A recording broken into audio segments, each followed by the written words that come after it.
Welcome back to the Roundtable. I'm Vox, and with the ending of Avengers Endgame, we're given a small glimpse into the future of the MCU. In particular, one of the closing scenes of the film, Thor handing off Asgard to Valkyrie and seemingly joining the Guardians of the Galaxy full-time, at least for a little while. And while you may not think much of it at first glance, everything about this scene may actually serve as a look into Guardians of the Galaxy Volume 3, what its main focus will be, and how Thor could be instrumental to the resolution. Or should I say, Peter Quill's resolution, as I'm hopeful that Drax, Rocket, and Mantis will have their own arcs throughout this film, and, well, possibly Nebula if she's not intertwined with Quill's. Before Thor and Quill begin to bicker over who's the leader, Quill is shown searching for Gamora, in particular 2018 Gamora, who, as we all know, was yeeted off Vormir's cliff in order for Thanos to attain the Soul Stone. Now, Avengers Endgame does introduce an alternate 2014 Gamora, who makes her way into the 2023 timeline, even having a quick scene with Quill, where she knees him in the groin. Wow, she doesn't even know him, and still, some things never change. Now, considering the circumstance of 2014 Thanos and his army, I don't think Quill really understood what was going on. He may have not been filled in that, hey, this Thanos is from an alternate timeline, and also 9 years prior. So this Gamora never met you, she has no idea who you are, she only really knows Nebula, but not like the understanding nice new Nebula who's only a little bit angsty. No, the merciless Stockholm Syndrome wants to please Father Nebula. Although she did get to know cool Nebula a little bit, however, she was not present at the end of the film, leading everyone to wonder,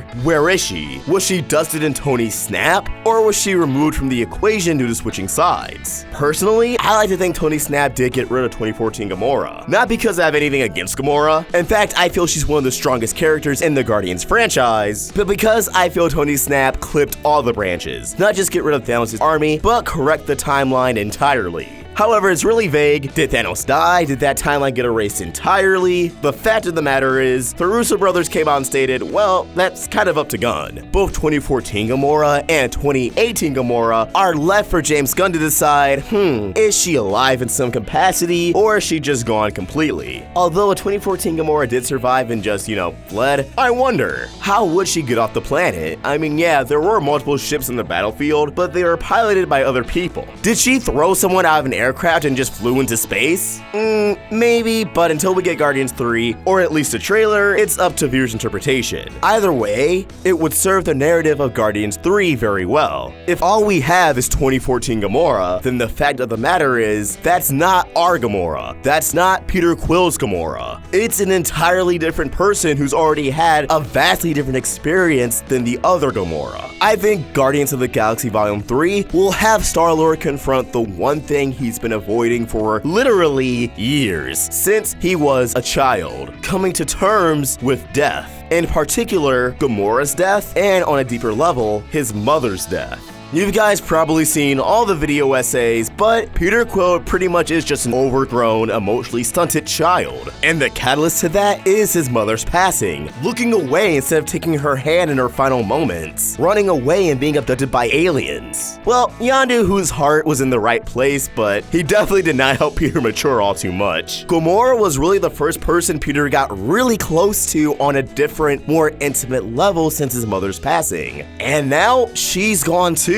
So I'm certain Guardians 3 will be Quill desperate to get Gamora back. He saw her with his own eyes. Now, Nebula is really the only one who can explain, that Thanos and Gamora was from 2014. There was a whole time heist thing, my cloud synced up, and it was just a messy time. To which Quill could say, well, she could still be out there. Maybe that Stark guy spared her in his snap. Now, on one hand, if 2014 Gamora is still out there, then yes, this could benefit the narrative as Quill could try so hard to respark what he had with Gamora, only to realize, even if he succeeds in seducing Gamora, that, well, this doesn't really feel right because you're not my Gamora. I don't understand why this doesn't feel right. And if she really did dust in Tony's snap, then his desperation to find her could drive him absolutely bonkers. Both paths leading to our MVP, Thor Odinson. There's two things we need to keep in mind. One, James Gunn was an executive producer on both Infinity War and Endgame, heavily involved with the dialogue for the Guardians, their character arcs. Thus, when he wrote the script for Guardians of the Galaxy Volume 3, which is still being used, he likely already knew the outcome of Endgame, meaning he either knew Thor would be with the Guardians, or he requested Thor to be with the Guardians after experiencing the storyline of these two Avengers films. Which takes me to my second point. Thor being paired up with the Guardians, in particular Quill, and having this little rivalry, it isn't just because the writers and the actors discovered that, oh my god, Thor has great chemistry with this group, but because they likely realized where Thor is at in this life and what he's been through, he's the perfect person to help tie up Quill's arc. Let's consider everything Thor has gone through. I mean, we can just list off what he said in Infinity War. So dead brother, huh? You know, this time I think it really might be true. And you said your sister and your dad. Both dead. But still got a mom, though? Killed by a dark elf. A best friend? Stabbed through the heart. His mother was slain by a dark elf. His father perished. His best friend Heimdall stabbed through the heart. His brother neck snapped. Half of his people murdered by Thanos. Did the snap bring them back? Or was it just the Asgardians who perished from the snap? Because then there would still be half the Asgardians who died from the initial. No wait, Loki didn't come back? Alright, yeah, we're good. He lost half of his people! And then he lost not one, but two of his comrades. Two members of a different family. Natasha Romanoff and Tony Stark. What I'm trying to say is, Thor has lost a lot of people important to him. And each and every time, even after his bout with depression and putting on a lot of weight, he gets back up. He keeps swinging. Despite the going getting tough, Thor always comes to terms with death. Thor is able to move on. Thus, throughout Guardians of the Galaxy Volume 3, I strongly believe we'll see Thor and Quill go from rivals to brothers, as Thor shares his experiences with Quill. By the end of whatever adventure they go on, Thor will help Quill find peace. He'll help Quill come to terms with not only Gamora's death, but his mother's death. They'll both be two men who feel as if they lost everything, but after coming to terms with their loss, realizing they still have things left worth protecting. They have people left worth protecting. Quill still has the Guardians of the Galaxy. He still has a galaxy to guard. And yeah, losing Gamora sucks, but that doesn't mean he should close every door, put up walls around himself.